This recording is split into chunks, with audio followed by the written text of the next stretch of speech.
Hai guys, assalamualaikum warahmatullahi wabarakatuh. Perkenalkan saya Dewi Talib Minu Cahyani. Saya dari Universitas Insan Budi Utomo Malang dengan nomor NPM 2410310072. Oke teman-teman yang masih belum kenal silahkan subscribe, like, dan subscribe terlebih dahulu ya teman-teman. Oke, sebelum kita masuk ke materi, kita langsung membahas apa sih entrepreneurship itu. Definisi dan pengertian entrepreneurship. Oke, definisi entrepreneurship ialah dalam bahasa Perancisnya entreprendre yang sudah dikenal sejak abad ke-17 yang berarti berusaha. Dalam hal bisnis, maksudnya memulai sebuah bisnis.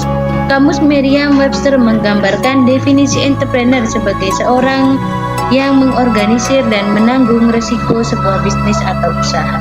Menurut Thomas W. Wimmer 2008, entrepreneurship atau kewirausahaan adalah penerapan kreativitas dan keinovasian untuk memecahkan permasalahan dan upaya memanfaatkan peluang-peluang yang dihadapi oleh orang setiap hari.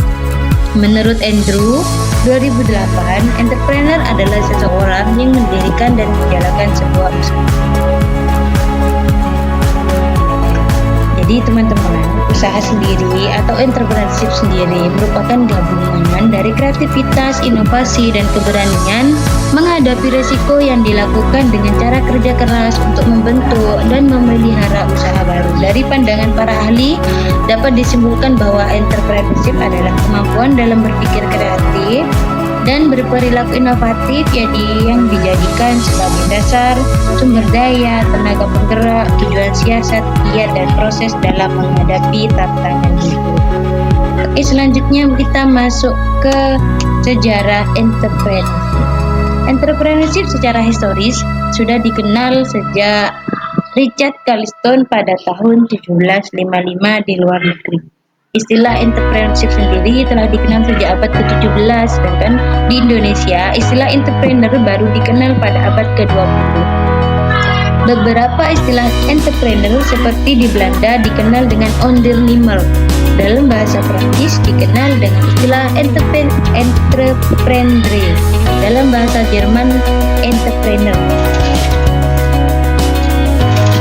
Dan dengan Unternehmer, turunan dari kata Unternehmen yang diartikan menjalankan, melakukan, dan berusaha. Pendidikan entrepreneurship dimulai sejak 1950-an di beberapa negara seperti Eropa, Amerika, dan Kanada. Bahkan sejak 1970-an banyak universitas yang mengajarkan entrepreneur atau manajemen usaha kecil. Pada tahun 1980-an, hampir 500 sekolah di Amerika Serikat memberikan pendidikan entrepreneurship. Itu sejarahnya ya teman-teman. Jadi baru yang kita pelajari ialah ada beberapa sekolah atau perguruan tinggi tertinggi tertentu saja sejalan dengan perkembangan dan tantangan seperti adanya krisis ekonomi, pemahaman entrepreneur baik melalui pendidikan formal maupun pelatihan di segala lapisan masyarakat. Oke, kita masuk ke pengertian inti dari entrepreneur. Jadi entrepreneurship adalah proses memulai dan mengelola bisnis yang inovatif. Entrepreneur juga bisa diartikan sebagai kewirausahaan. Jadi seseorang yang melakukan kegiatan usaha sebagai entrepreneur atau sebagai wirausahawan. Dan orang yang memiliki kegiatan entrepreneurship harus ada beberapa karakter, diantaranya kreatif dan inovatif, berani mengambil risiko, berorientasi pada hasil, memiliki keyakinan untuk mengubah dunia, serta menemukan ide-ide baru. Oke, kita masuk ke tahap-tahap entrepreneurship ya. Ada beberapa tahap entrepreneurship yang perlu kalian tahu. Jadi, secara umum tahap-tahap dapat dilakukan tahap-tahap entrepreneurship atau menjalankan usaha yang harus dilakukan ialah tahap memulai, ada tahap melakukan usaha, ada tahap mempertahankan usaha, dan ada tahap mengembangkan usaha. Jadi artinya bagaimana? tahap memulai, yaitu tahap di mana seseorang yang punya niat tinggi untuk melakukan usaha atau mempersiapkan segala sesuatu yang diperlukan. Diawali dengan melihat tantangan, peluang usaha baru, dilanjutkan dengan kemungkinan dan adanya keinginan untuk membuka usaha baru. Tahap ini juga memilih jenis usaha yang dilakukan, apakah di bidang pertanian, industri, atau jasa, atau usaha-usaha.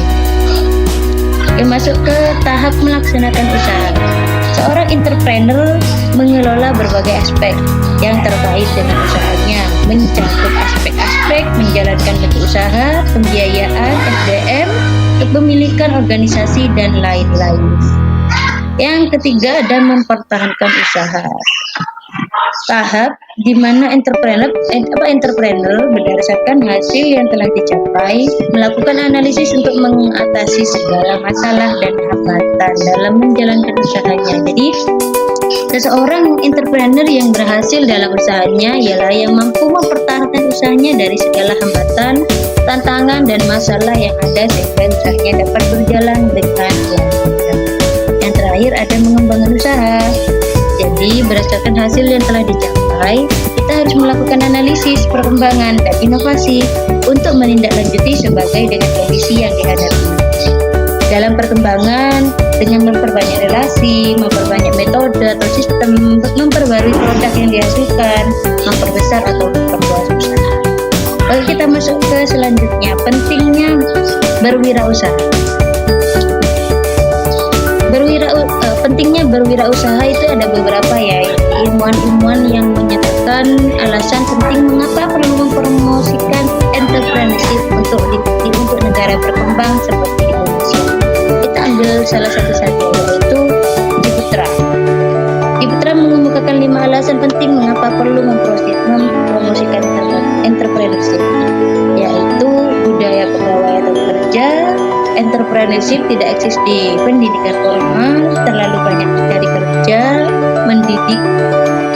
mendidik kemampuan menciptakan pekerjaan, menciptakan kesejahteraan masyarakat. Jadi teman-teman, kemiskinan yang semakin berat di Indonesia dapat dipahami ya, karena melihat kondisi tingkat pengangguran pada tahun 2004 saja, pengangguran pun mencapai 10,14% dari populasi atau sekitar 10.025 juta jiwa. Berdasarkan Badan Pusat Statistik atau BPS menyatakan tingkat pengangguran di Indonesia pada bulan Februari 2009 mencapai 9,26 juta atau 8,14% dari total angkatan kerja.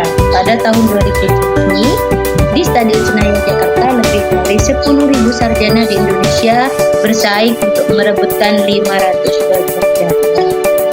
Wow. Jadi entrepreneurship penting ya teman-teman, agar kita pun juga lebih banyak mengurangi pengangguran yang ada di luar sana. Oke, kita masuk ke manfaat entrepreneurship.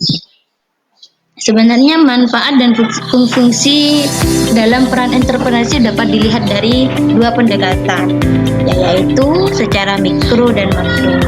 Jadi kita bahas ke manfaatnya saja ya teman-teman ya. Jadi ada manfaat entrepreneur, yaitu peluang mengendalikan nasib sendiri, yang artinya perusahaan yang memiliki kebebasan dan peluang bagi entrepreneur untuk mencapai tujuan penting baginya. Entrepreneur ingin mencoba menenangkan hidup mereka dan mereka menggunakan bisnis mereka untuk mewujudkan keinginan. Yang kedua, ada peluang melakukan perubahan. Biasanya entrepreneur ini yang memulai bisnis karena mereka melihat peluang untuk melakukan perubahan.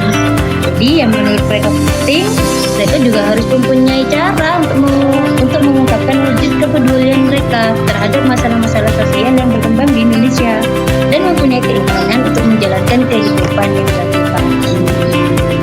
Yang nomor 3, peluang untuk mencapai potensi investasi sepenuhnya, dan keempat, peluang untuk meraih keuntungan tanpa batas, dan yang terakhir, peluang berperan dalam masyarakat dan mendapatkan pengakuan atas usaha. Jadi teman-teman ya, ada begitu banyak tujuan entrepreneurship yang bisa dimanfaatkan oleh kita para lulusan SMA atau lulusan sarjana perguruan tinggi dengan cara mewujudkan impiannya, ya bisa dengan cara entrepreneurship ini atau entrepreneurship ini.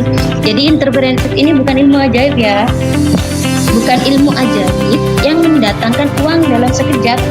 Namun tak bisa disangkal ya bahwa entrepreneur memiliki peran yang sangat vital bagi kemajuan insan dan daerah kita. Kita masuk ke tujuan entrepreneurship. Jadi ada beberapa ya tujuan entrepreneurship untuk mahasiswa dalam dunia pendidikan. Satu, pendidikan saja tidak cukup menjadi bekal untuk masa depan. Yang kedua, ada entrepreneur yang bisa diterapkan di semua bidang pekerjaan dan kehidupan. Dengan demikian, entrepreneur sangat berguna ya bagi bekal masa depan mahasiswa bila ingin berkarir di bidang apapun.